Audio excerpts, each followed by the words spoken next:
আল্লাহর কাছে যাওয়া একদম সহজ কথা নয়। তিনি সূক্ষাতিক সূক্ষ্ম জগতে।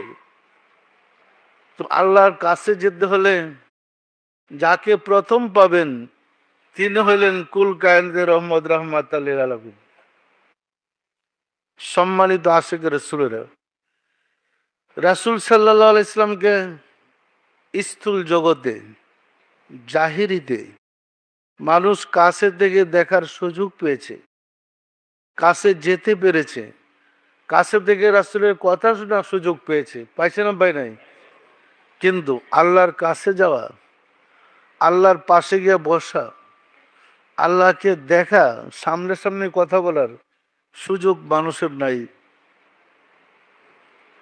আল্লাহর সাথে সাক্ষাৎ করতে হলে রাসূলের সাথে সাক্ষাৎ করতে হয়। রাসূলের সাথে সাক্ষাৎ করতে হলে নায়েবে রাসূলের সাথে সাক্ষাৎ করতে হয়।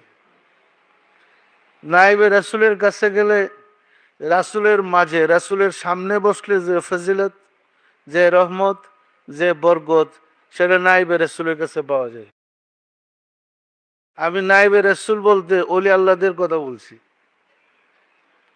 আর রাসূলের কাছে বসলে আল্লাহর সাথে উঠা বসার যে ফজিলত বা মর্তবা, মর্যাদা, শান সেটা পাওয়া যায়। কারণ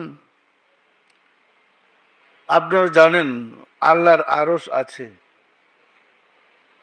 আল্লাহর আরশ আছে না নাই? আল্লাহর সিংহাসন আছে, আছে না নাই? আল্লাহর কুরসি আছে, আছে না নাই? তো আল্লাহ তো আরশে সমাসীন থাকেন, আল্লাহ তো আরশে বসা থাকেন। কোথায় থাকে? নাকি আল্লাহ দাঁড়ায় থাকে? আল্লাহ আরশে বসা থাকেন। এখন আল্লাহর আরশই হয়েছে রাসূল। আল্লাহর আরশ হলো রাসূল। রাসূলের শিরার মাঝে আল্লাহ বসা। আল্লাহ সূক্ষাতিক সূক্ষ্ম জগতের, আর রাসূল হলো স্থূল জগতের। এই স্থূল জগতের ব্যক্তির সামনে গেলেই সূক্ষাতিক সূক্ষ্ম জগতের ব্যক্তিটার দিদার পাওয়া যায়। এই কারণেই বলেছে তোমরা তোমার রাসূলকে ভালোবাসো, কারণ তোমার রাসূলের ভিতরেই যাবে।